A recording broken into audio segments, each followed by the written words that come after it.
Good afternoon. Hi, I'm Emily Lenzner. I'm the Senior Vice President of Communications for Atlantic Media. Welcome to our cocktail caucus this evening. I hope you all are having a good time, getting enough to drink and eat.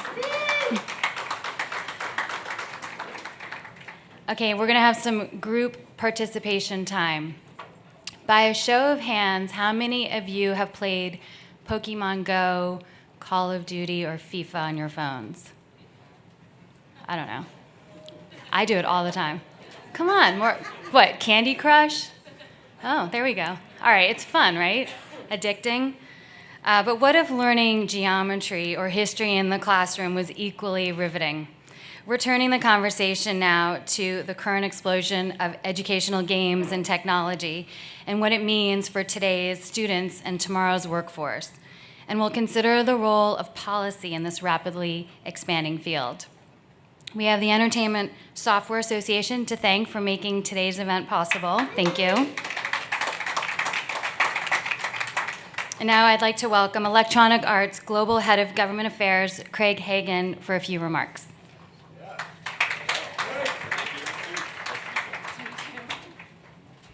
Hey, good afternoon, everybody.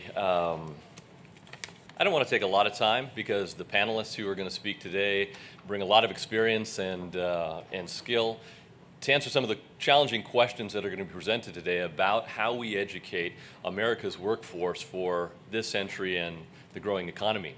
But I will tell you just a little bit about EA. Some of you may know of EA, some of the more popular products that we make, like Madden NFL football, FIFA soccer, The Sims, SimCity, Battlefield, among others.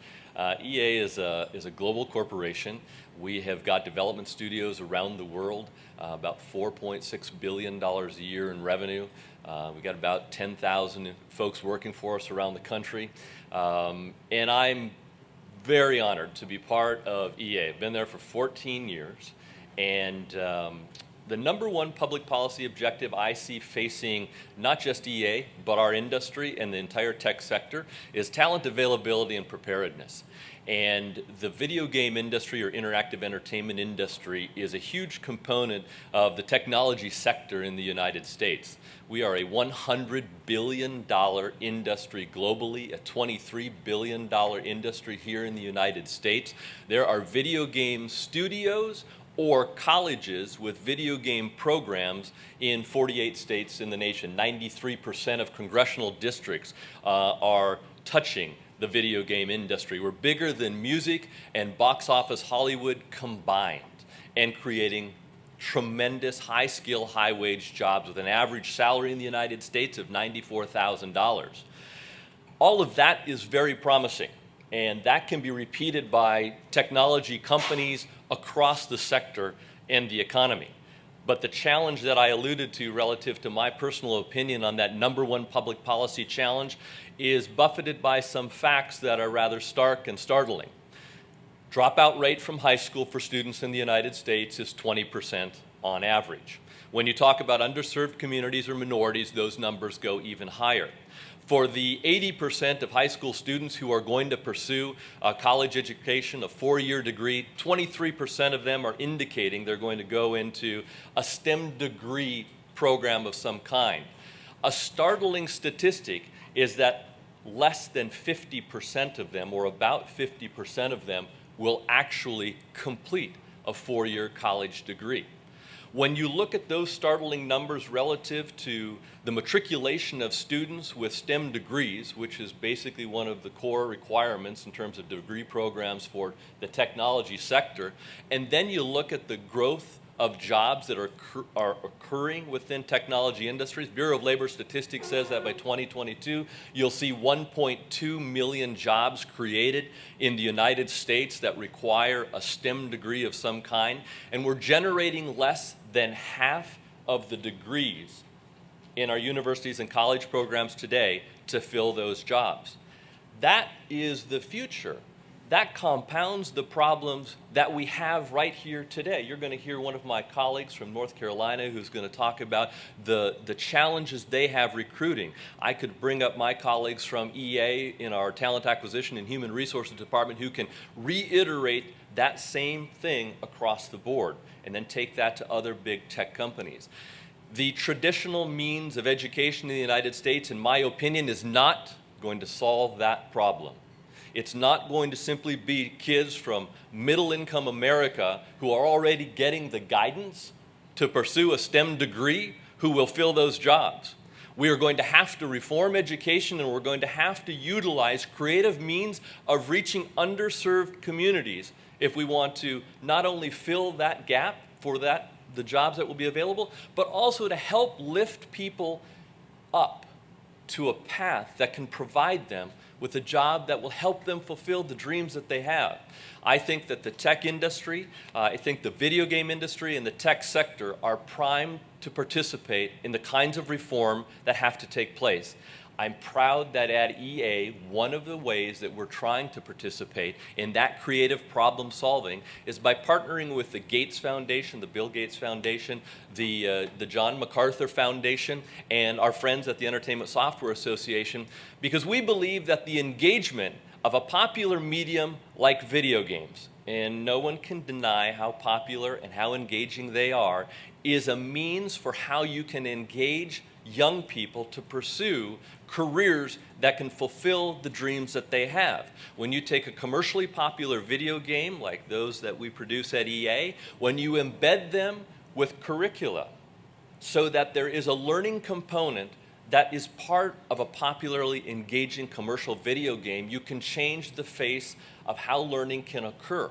And also because of the feedback mechanism that video games give you, ours are about data collection and immediate feedback to the players so they can continue to progress in the game. Imagine if you're an educator.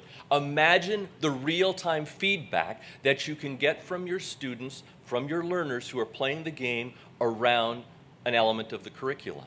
So with that, I want to thank The Atlantic very much for the opportunity to be here. Thank all of you for participating in what's a fantastic week, not just for the Democrat Party, but for America, and turn it over to my colleagues for the panel discussion.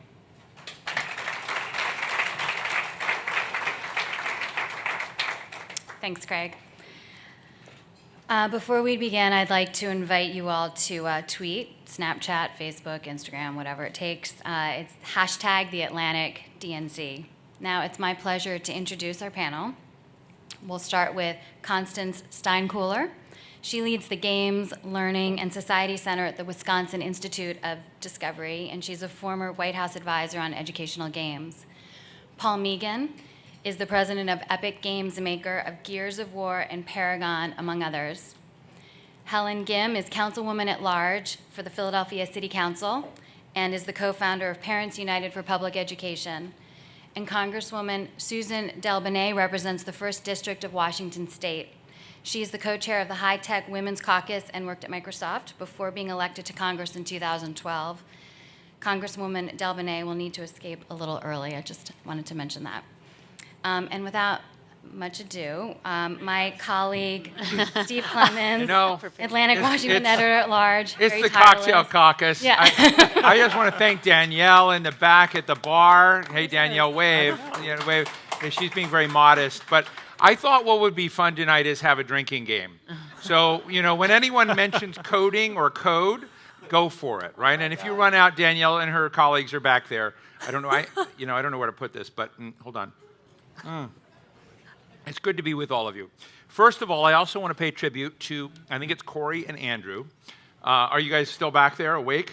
So way back in the back, you can go, and I wrote this down, you can play Star Wars Lego or Super Smash Brothers. How many know how, you cannot raise your hand, Eric. How many have played Super Smash Brothers? So I am available to be taught. So take me back there. Look, I want to start out for a minute and say thank you to everybody. And I want to particularly note that Paul used to be with LucasArts and was on the executive team at Lucas Entertainment. He knows what happens in the next Star Wars film. He knows who she was the daughter of. And I haven't yet extracted it from him. So we won't make that the game tonight. But I'll be at the bar later. Yeah, you'll be at the bar later. And just let me know, and I'll give you my cell number to let me know where we're going. But Susan, I want to also note you're going to be heading over to the stadium at 5:10, but thank you for it. Let's start out, and I do want to have a drink here in a moment. Let's start out. You've been pushing Hour of Code, and I'm interested in what you're trying to achieve with Hour of Code. Let's start there and tell us what needle you're trying to push. And do you code? Can you code? Yes, I'm an outdated coder. I think when I was learning to code, it was the days of Pascal and then later C++. It doesn't matter. You learned code at some point, but right? definitely learned code. And you're a member of Congress. You got elected to Congress, and you code. So I am one of the few geek members of Congress. Are there any others? There are definitely. Someone said Rush Holt over here, although he's okay. Good. There's two. I had 435, Daryl three more to Issa had a background in technology as well. Daryl Issa and I started the Internet of Things Caucus, and so we've been working to educate lawmakers on technology and how it works and where it's headed, so that they're more informed when we're talking about policy with respect to technology. I also represent a district in Washington State that not only has a town called Redmond, Washington, where there's a large company there, actually a lot of technology companies, but also DigiPen that's been working to educate people on gaming. And I think one of the things when we're talking about education and technology, we talk about STEM a lot, and I encourage folks to also talk about STEAM, science, technology, engineering, arts, and math.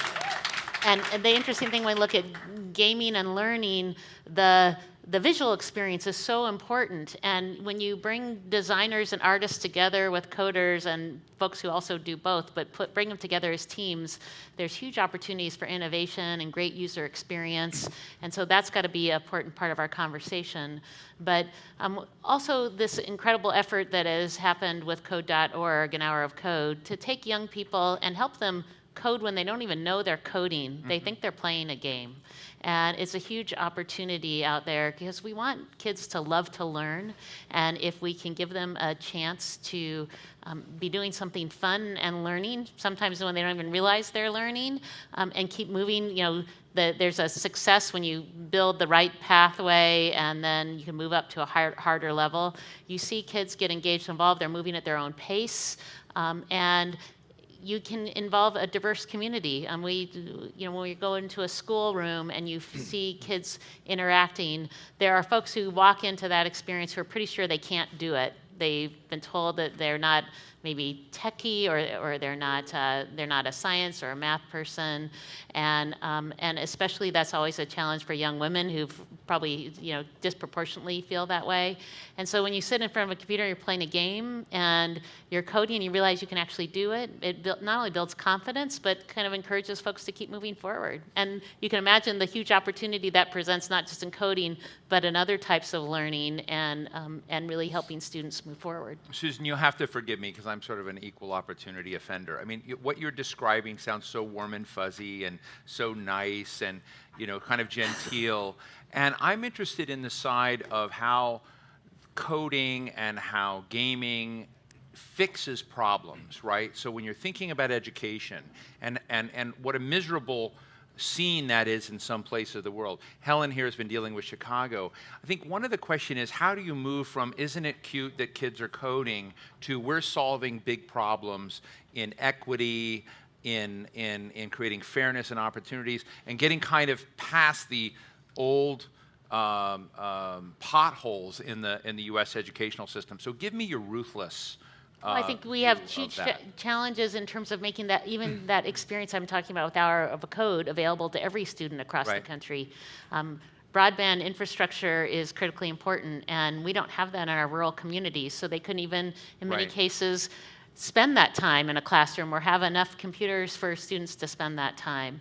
So we can talk about the availability of technology, but really making sure it's equally accessible across the country and across all socioeconomic groups and diverse communities is still a huge challenge. I represent an area just outside of Seattle, and yet we have incredible rural areas where access is very limited. Just an hour, a little bit of hour over from Redmond, Washington, and so you think of it. Wasn't ERate supposed to fix that? What? Wasn't ERate Well, supposed I think to we've fix had that? policies that are supposed to fix that and provide access. We're clearly not there yet. And so we need to make sure. And we also have a fragile infrastructure. We had a huge landslide in my district a couple years ago that probably many of you heard about. And there was one piece of fiber going into the town up in the North Cascades into Darrington. When the landslide happened, that one piece of fiber went out. It took out all access. Cell phone was Wow. backbone on top of the fiber. So you lost all phone connectivity, you lost all internet connectivity, there are no communications. They put it back up, they zip tied a piece of fiber along some trees, and you could see it as they were trying to, just to get communications back in. And you think about that one small piece of fiber, which was the connectivity for that community, and how a natural disaster wiped it out instantly. So it's not only the make sure the infrastructure's there, it's also realizing that it's vulnerable, and we've got a lot of work to do. So when we talk about infrastructure, we should be talking about technology infrastructure as much as we talk about our roads and bridges. So you have 4 minutes left, but we're going to come back to you. So Okay. before you go, so you have, I'll watch closely. Thank you, Helen. When I mentioned ERate, I saw you just almost blow up. So what is it about ERate that was irritating you? No, there's ERate is a fabulous program. It helps get all schools online, and I think that that's an important aspect of it. It's just that Isn't there ERate 2 now? There's sort of a next generation ERate, right? correct. And you know, I think the thing is that you're here in Philadelphia. We welcome you all here who are not from this city, but this is the poorest large city in the nation. 35% of our kids in poverty. 43% of African American children live in poverty, and not only, the sad thing is that not only are they more likely to be born in poverty, they're likely to live their lives in poverty. And this is the thing that I have to understand how technology changes. So ERate helps us bring young people online within schools, but when they go home, we have the worst broadband access in private homes in the country, and it's simply not enough to say in these school spaces to do short-term bursts of technology and inspire people and the young people and then tell them to go home where we simply do not have online access. And the question is, for us, is that it's wonderful to be in love with technology. There's so many wonderful things that can open up people's minds. But the bottom line is that it is a tool like any other tool. It will ultimately be a tool in which we try to bridge divides of the inequality and poverty that we see here in this city, or it's going to be one that frankly widens it. And I think that what we're trying to struggle with right now is the down and dirty of how we change that.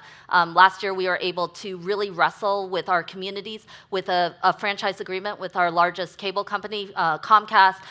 With a lot of tremendous organizing, we went and brought a real public-oriented kind of approach towards that franchise agreement. But that's got to take a lot of energy and effort on the ground. That can't be backdoor deals between politicians and cable companies that are the largest monopolies in our country. It's really got to be something that puts itself out in the public sphere, but it's bigger than ERate.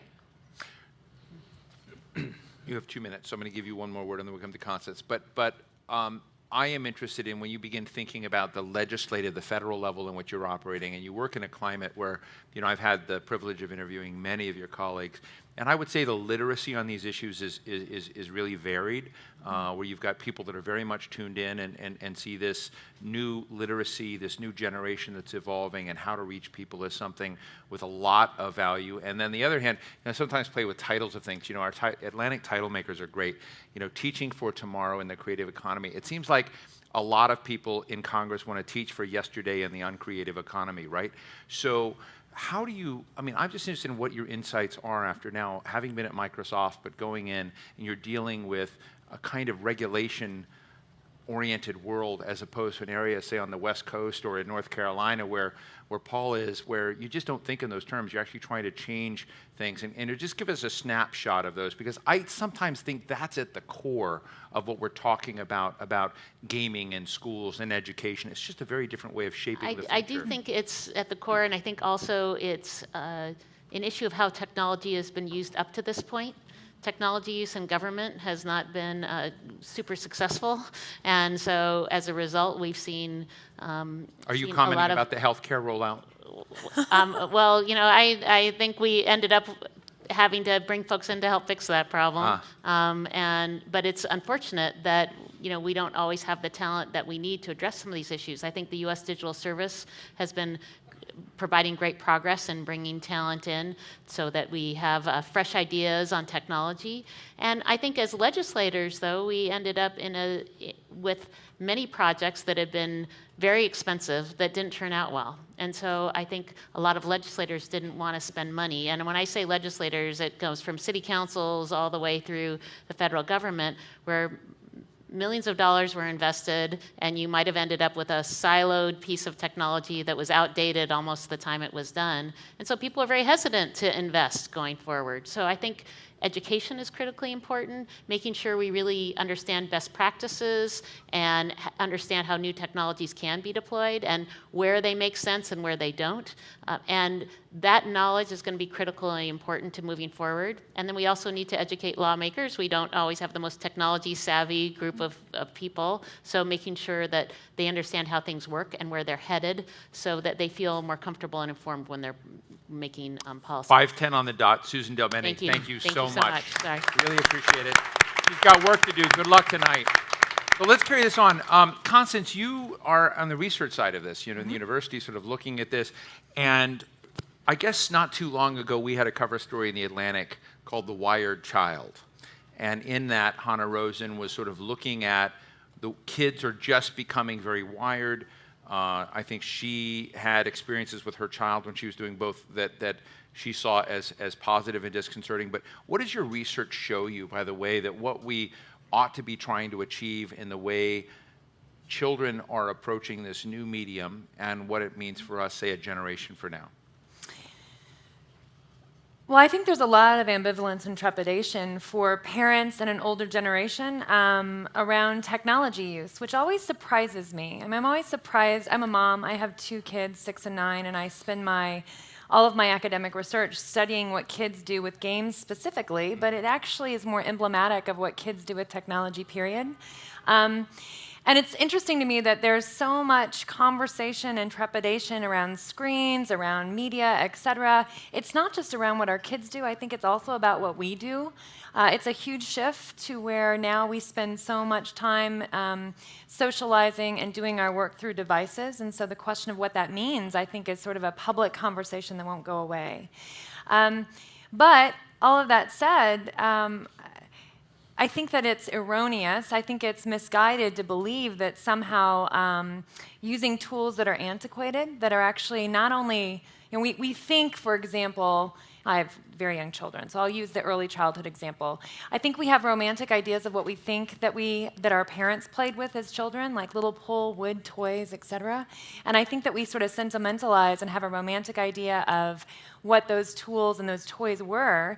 And as a result, we end up problematizing in ways that may not be necessary. Modern equipment, digital equipment doesn't just distract and entertain. It also connects. It allows students access to things that otherwise they would never be able to experience. I'll give you an example.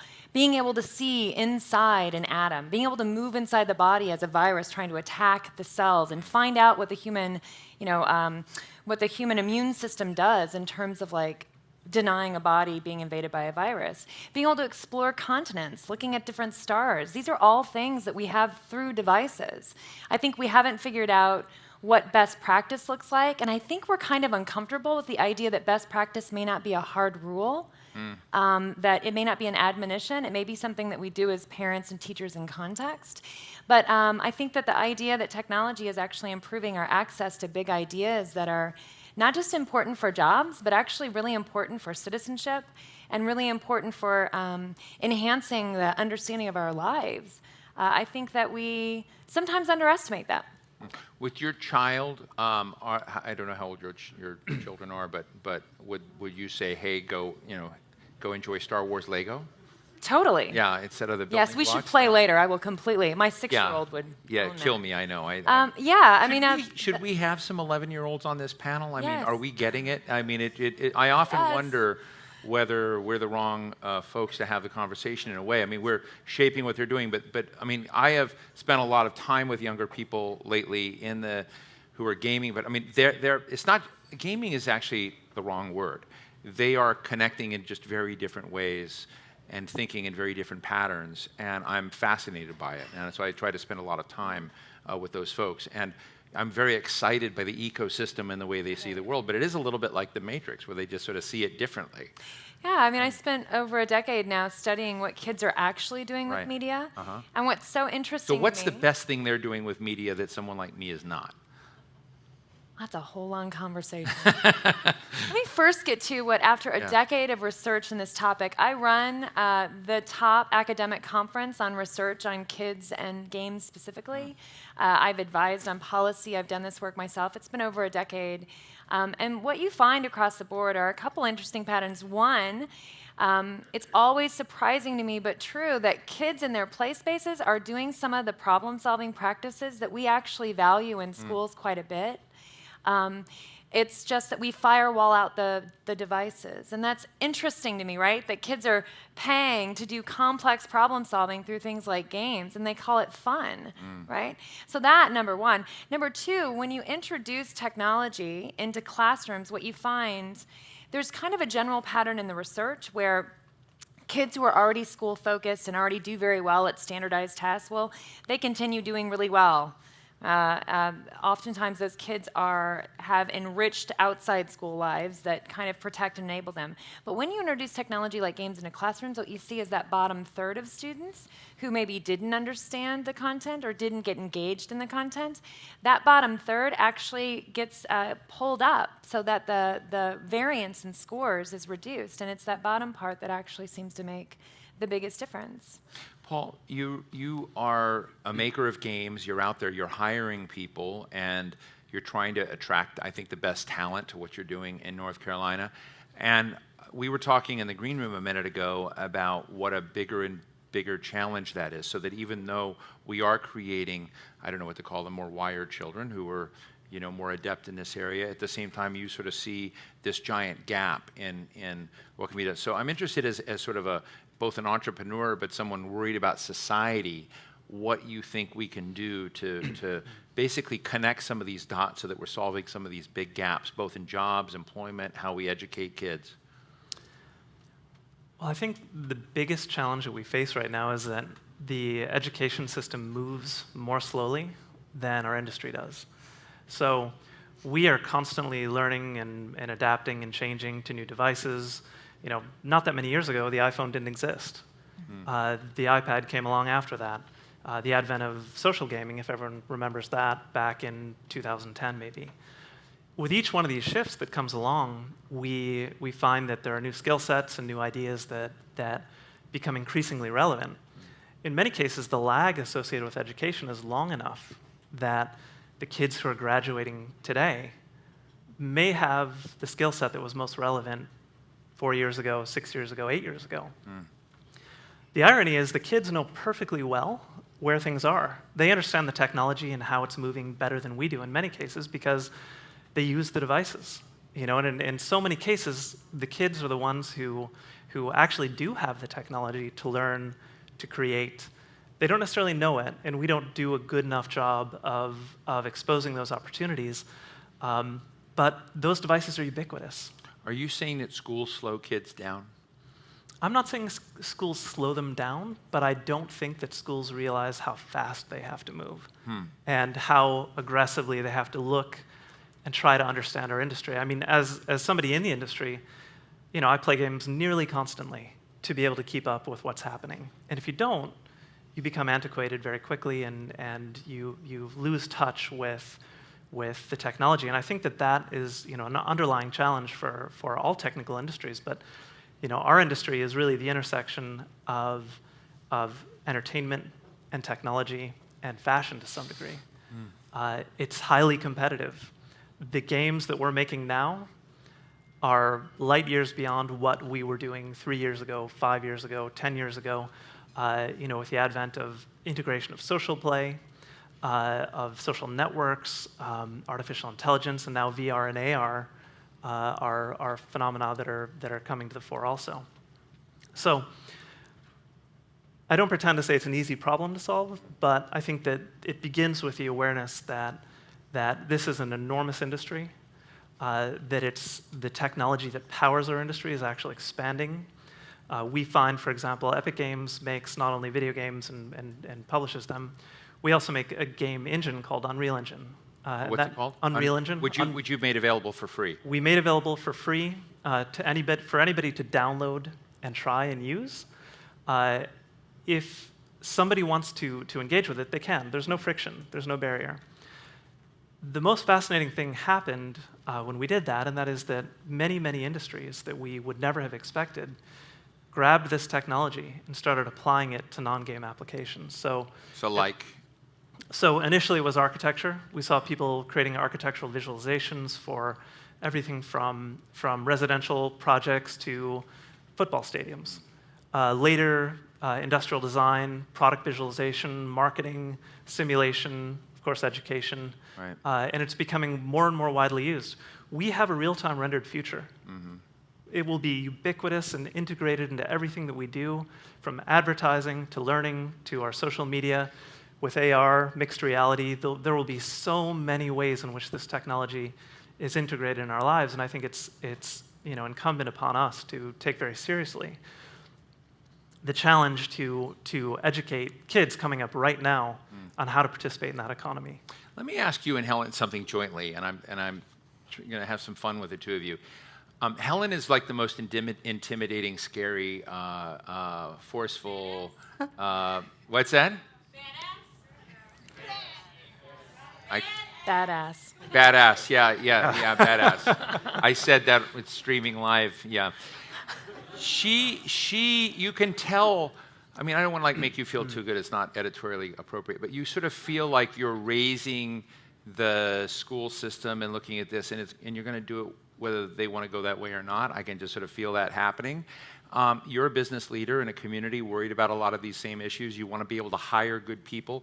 So if Helen was your city council member, and he was the big shot businessman hiring the talent your schools were producing, what do you most need from each other to actually square that circle, if you will? Good. Well, I'd be delighted to start. I have a lot of opinions about what I think our business community needs to do, especially if they're truly engaged with seeing this come out to the broader aspect. And I think some of it is recognizing that what's happening in schools today is not about charity or about, just being good to one another, or why things are so difficult, why we're moving so slowly. There are real structural barriers.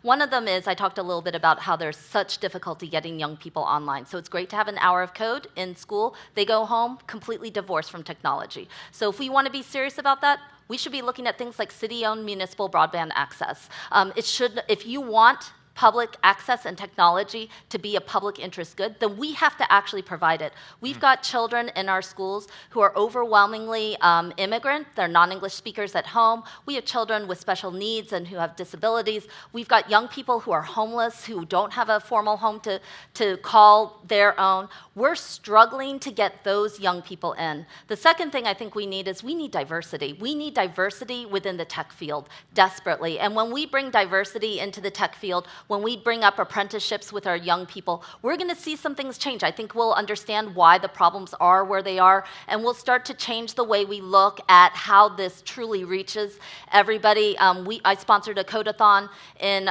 City Hall, which brought in a lot of young people across the city. And you know what we talked about were like real problems, not just games and entertainment, but some serious issues like most dangerous intersections or affordable housing aspects or dangerous homes and locations in our neighborhoods. And if we want to see a visual rendering of our city and we get 11-year-olds in who live in public housing, I guarantee you they're going to envision a different way of looking at our city, and that's going to transform the way we look at public policy. Helen, are you doing these things now with 11-year-olds in inner city areas? Are they happening now, some of these things you're talking about?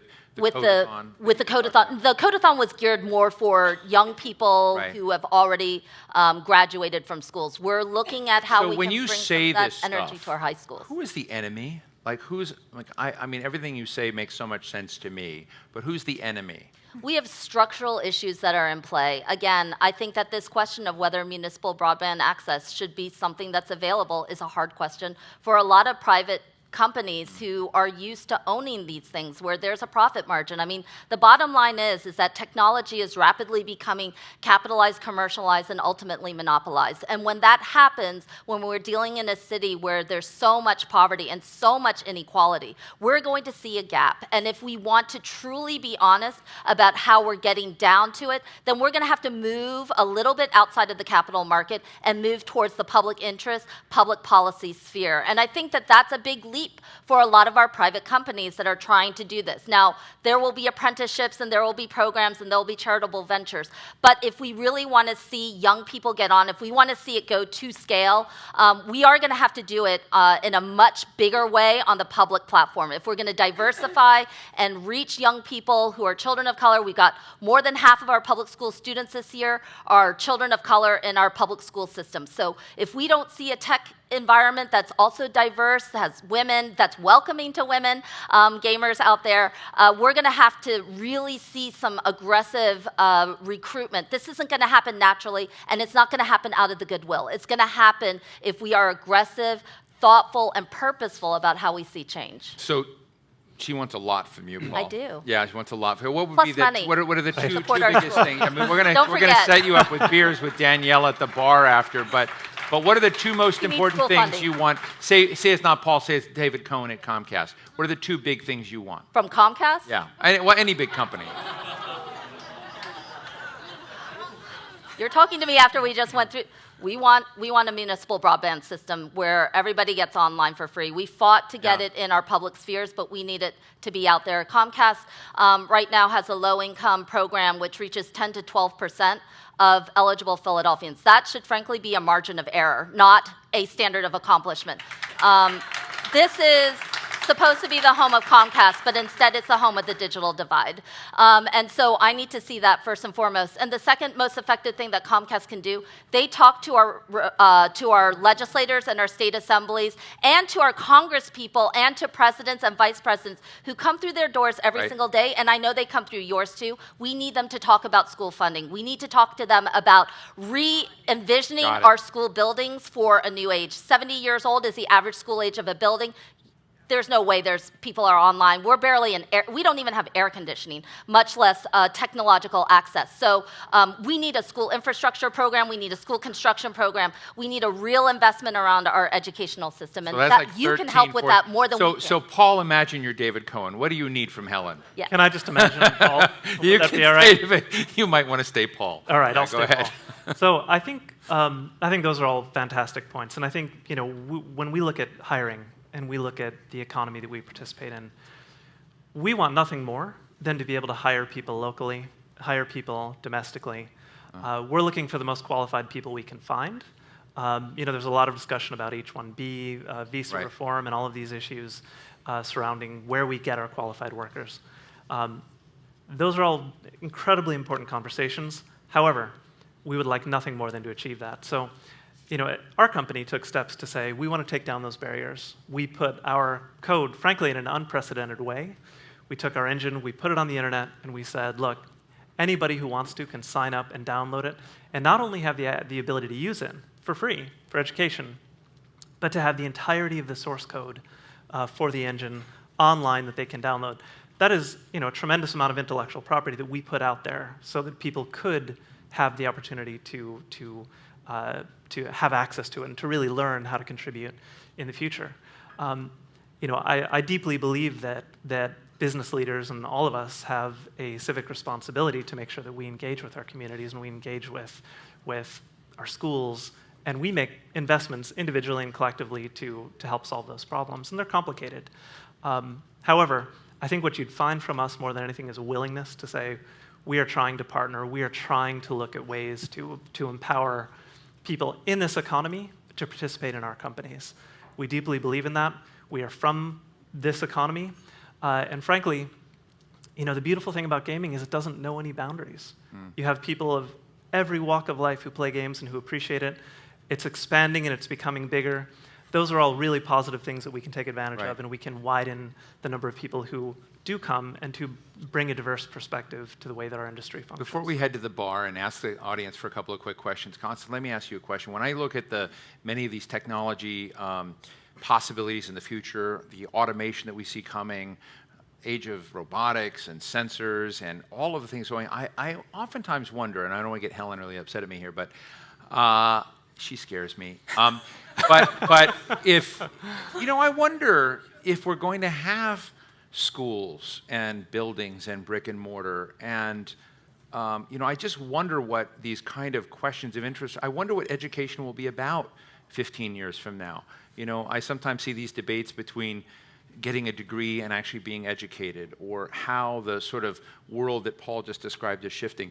Has anything in your research given you the ability to look in the crystal ball and to tell us which of these questions we're asking today about 70-year-old buildings are anachronistic ones that we're just going to grow out of? Because we're going to do education differently, and the technology and the platforms we're talking about are going to allow us to do that. It will feel different, but I mean, you go spend time with 10, 11-year-old kids, you just know they're going to live their life differently than we are. So what do you see that you think we're collectively not yet seeing from your research? That's a very long question. I want to say, to those. I'm sorry. I want to say, you know, and forgive me if I have strong opinions. I'm a question is, professor what in do you see in the education. future? So here's what I think. Yeah. I think if you're not working on if you're not working on equity and you're in education, then you are not working on education. So number one, equity is our number one problem. Right. Period. Number two, I would say, is that forgive me, but the rhetoric against public education needs to stop, and we need to start investing in our public education. Because in fact, it is working. We've just drained it of resources, and we've killed it with assessments. And if we could please just sober ourselves on that, we would have back the great institution that we're all clamoring for. Right. When it comes to technology, this is about technology. So I would just simply say that. I mean, are we going to be in brick and mortar schools? Technology is it's a tool. It's an amplifier. Right. So the question is it going to amplify inequity, or is it going to amplify what it means to be engaged civically in being a great citizen and preparing our young people in the way that we've been hearing for the last 3 days, right? Shout outs to, we need to actually engage young people, not just in STEM, but it ought to be STEM for doing something good in the world, like engaging the public citizenship and solving some of our problems. We can do this. We just need political will to do it. So forgive me if I'm being a little political or soapboxy about it, but I think that this is that moment where we have to make that commitment, and I think that we can. Technology can be part of that solution. If we don't choose it to amplify part of the solution and civic engagement and equity, it's only going to amplify the opposite. Fascinating. So I don't know if we're going to still have schools tomorrow or not, but I get your point. So thank you very much. Let's go to the audience. Where do we have microphones? Right here.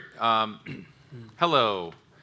Tell us who we are. Hi, my name is Brett McSweeney. I'm a native of Berwyn, Pennsylvania, so a little outside the councilor's district. But I actually wanted to say... Do you have broadband out there?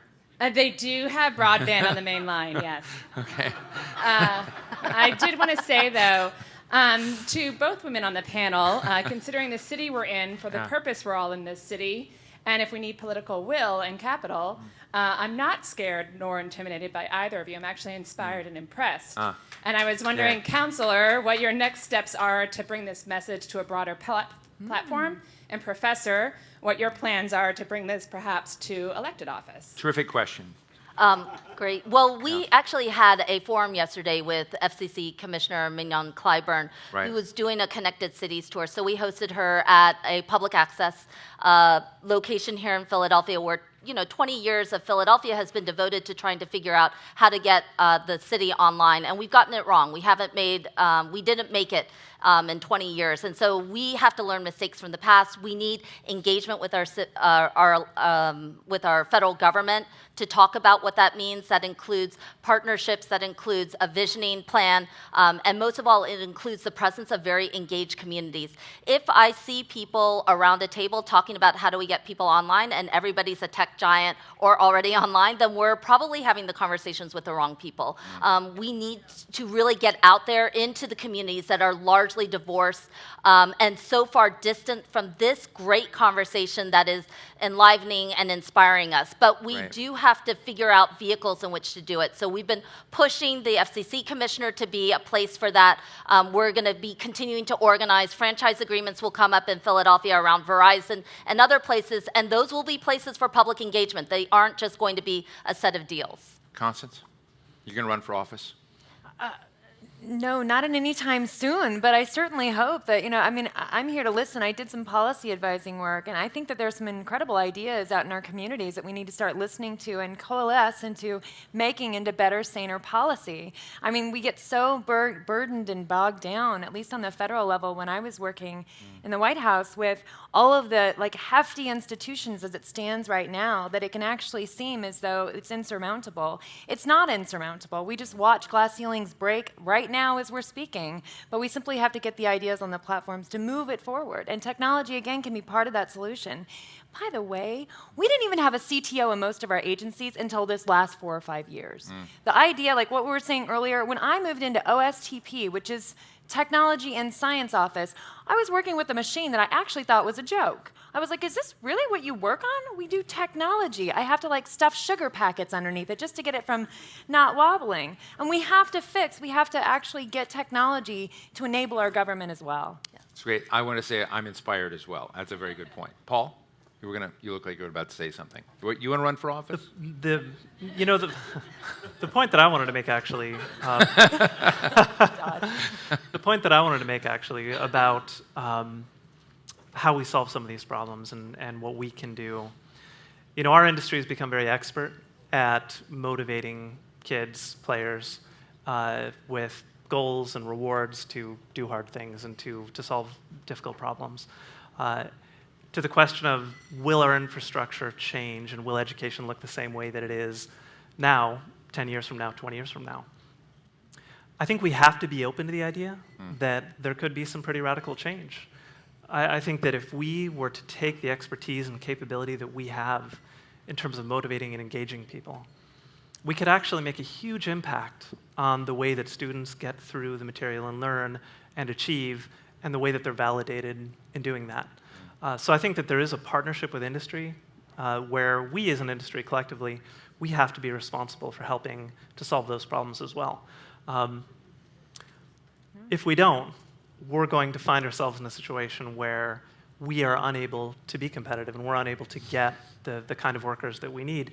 And it isn't doing anyone any favors to have an education system that doesn't actually equip young people to come out of school and contribute and be a meaningful part of our economy in the future. Let me take one last question right here, and then we're going to the bar. Okay. Hi. Hi. I have. Tell us who you are. What? Oh, my name is Meg Sheketoff. Hi, Meg. Hi. I'm a former teacher, high school teacher, math. I did some gaming stuff when they did punch cards. So I've done a lot of stuff, and I did technology and geometry stuff and things like that. My concern is, so we teach the kids these skills, and they go out into the real world, and they expect their job experience to be games with rewards and things like that. How do you transfer to the real world? So, Paul, let me start with you. Well, I think that the real world effectively does that to some degree. I mean, I think that the underlying concept of motivational theory is something that applies to every aspect of people's lives. So it applies to gaming, it applies to the way you conduct yourself in every aspect of your life.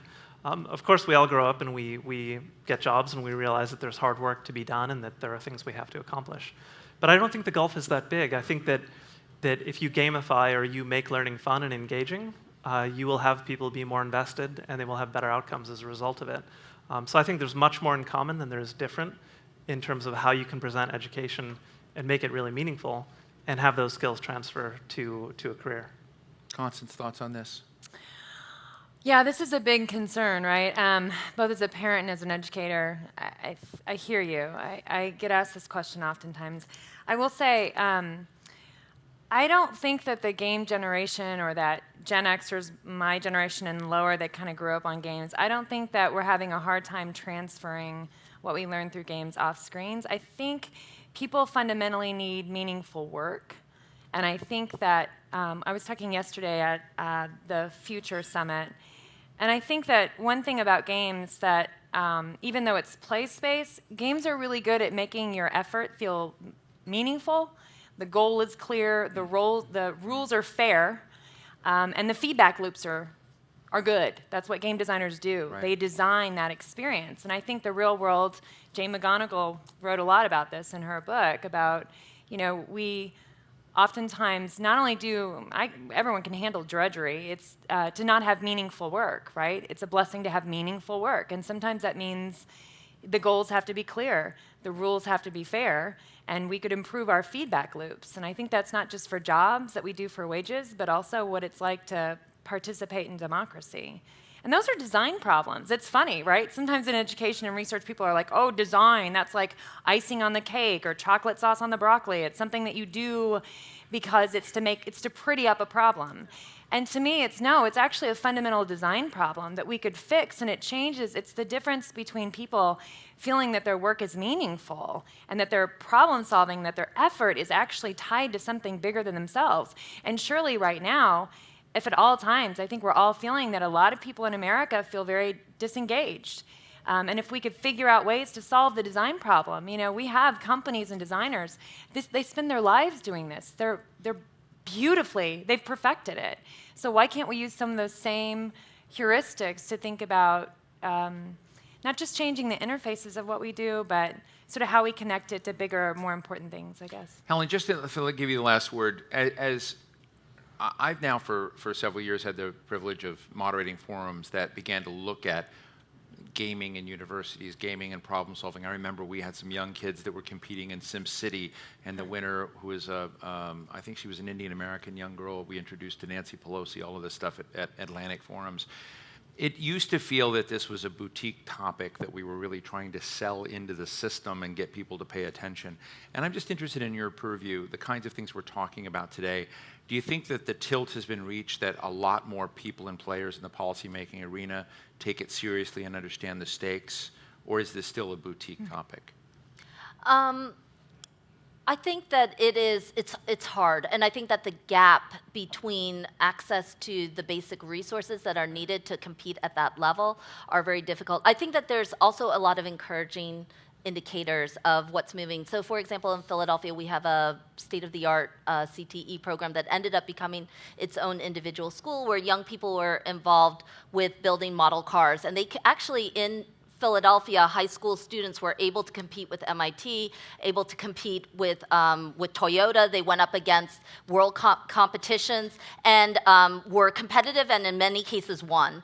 And I think what we need to see is that the energy that came from their educators, the gratification that comes out of gaming is instantaneous. But I think if we want to see it transfer over into the real world, young people have to see that it actually transforms things for them in their own worlds too, that they too can be creative, that they too can make change, that they can go and show competition at a high level, and they need the educators to be with them each and every step of the way and have encouragement all the way through. But if gaming becomes just some kind of abstract entity, it's great when it's an enrichment kind of thing, but if it wants to be part of a real-world application, you deal with a city that has such great problems that we need to solve. If gaming's divorced from those problems or isn't serious about solving those problems of access and equity, then it's going to remain a boutique kind of thing. But when young people really get into it, when they see themselves becoming expert and competitive and going up against colleges and universities and people at the top of their game in technology, then they too can understand that this is just, as the professor said, it's just another tool. It's a tool that they too can grasp, they too can master, but it takes a lot of attention to overcome this idea and sort of the preciousness of technology, the ability to move so quickly and fast, to be the smartest, to be at the front end, at the vanguard, and then to leave everybody else behind. That to me will not reach the majority of young people. It won't bring people into it. And ultimately, it'll leave it on the thin outside margins of our economy, as opposed to being a major, major engine that drives, engages, and will ultimately transform public policy. But we've got to make that be possible for our young people now, not somewhere in a distant future. Well, I just want to say, in conclusion, before we all go back to cocktails, that I don't know. I mean, it's really would be amazing to think about the number of problems that could be solved if all of you went down to play Super Smash Brothers and Star Wars Lego. And Corey and Andrew are back there ready to help you. But Helen Gim, Paul Megan, Constance Steinkühler, thank you so much. This has been both fun and really cool. So thank you very, very much. Fascinating. Thank you. Thank you. You're wonderful. Paul, thank you.